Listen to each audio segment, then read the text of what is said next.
Hey, so we're jumping in mid-game again with the Resistance this time, with the Ryanair Resistance, which is a very unusual colour scheme for them, but they look beautiful, they look really nice.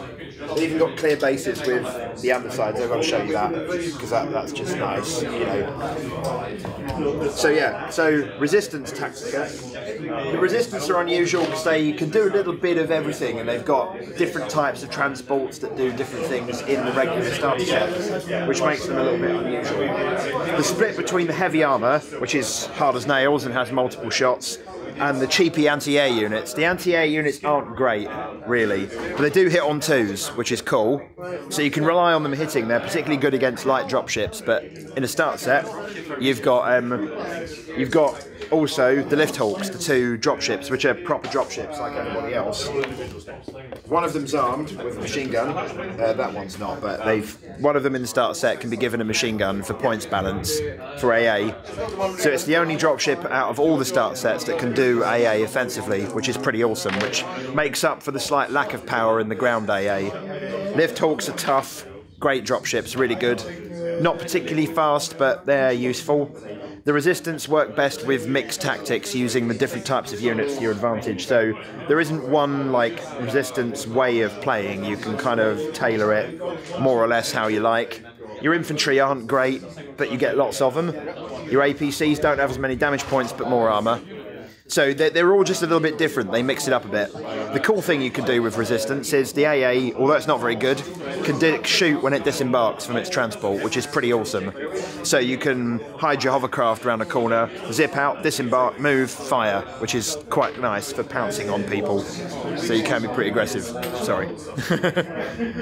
So yeah, how have you been finding the Resistance so far? Well, I've yet to win. All right. That might just be me rather than the actual army. I like the way that you've not just got just one type of dropship. So in the starter box you've got two of the Lift Hawks and then you've got the hovercraft, and they play quite differently.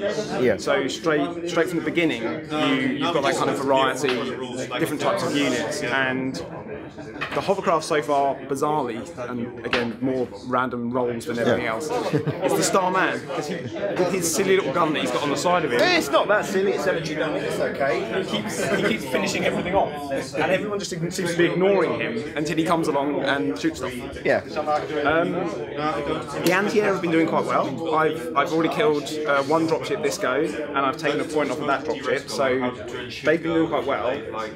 The Hannibal tanks, I think they're called, they've been a bit rubbish. Again, that could just be the rolling, but against when they've been on a face-off like they have here, they basically have a standoff against the tank hunter PHR guys. They just seem to not do any damage. They don't die themselves, but they don't seem to kill anything either. Yeah, the weird thing about the Hannibal is a halfway house between a heavy tank and a standard tank, because it's got 2 damage points and armor 10, which is awesome, which is the same as a UCM heavy tank would be, and you certainly wouldn't get anything like that in the other starter sets. But it hasn't got as much firepower as a UCM heavy tank. It's just tougher. One shot energy 10, which is nice, 18-inch range, which is good. Not as good as the UCM tanks, but pretty fair. And then another energy 9 shot on the hull. Now energy 9 against something like PHR or UCM or another Resistance player isn't marvellous, but against Scourge or Shaltari you'll find it's pretty powerful and useful. So and you can fire at 2 separate targets with them too, so if you've got multiple small things to shoot at, the Hannibal's pretty good against, like, you know, the energy 9 against something quite light like a buggy or something, and then the bigger gun against a tank, which is just as good as anyone else's anti-tank except for the PHR, which is energy 11, and the Scourge, but you outrange the Scourge with the Resistance, so it's always a sort of tie-up between the two. That's probably my my sort of naivety then, because I've just been throwing all the shots from all the guns into the same thing. Yeah, because energy 9 is going to bounce off most tanks. It's not going to do that much. It's okay against PHR walkers because they're armor 9 and they're not massively tough. Against UCM you just bounce off. So you've got to pick your shots carefully as Resistance, because you're usually outnumbered with your armour. You only get 2, like PHR, and you get 2 Ares walkers, but they are good. They're definitely better than a UCM Sabre tank, for example. They're certainly better than that, so it's just a case, but you only get 2, so a case of how you use them, really. Also, from a list building point of view, the Resistance box is a bit unusual in that you get a heavy choice, which is the tanks. For the other factions, the main battle tank's a standard choice, and for the Resistance, it's a heavy choice.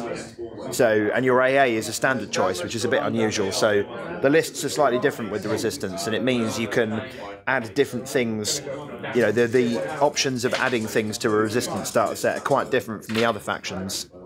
So that's worth considering as well, you know. So people go different ways. They go for more armour, they go for more of the light stuff like the technicals, the wagons, things. So yeah, I mean, it's just down to the player, really. It's the most flexible faction in terms of what you want it to do.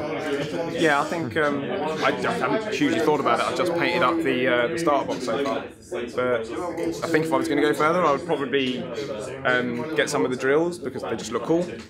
And then get the technical guys that come out. The little technicals and the bikes, the free riders. Free riders are awesome. We did very slightly nerf them last week, but they're still awesome. They're still great for grabbing objectives and just generally annoying people, attacking weaker stuff at the back like UCM Ferrums that have only got armor 7. You slap on the sticky mines and blow them up, which is quite effective, and that's probably the best shenanigans that the Resistance can do, because the drill is really good. Every Resistance list should have at least one in, I think, and a couple of things to put in it. Nothing too major. It's also nice to run away into if you've got an objective and you need to escape. It counts as a board edge.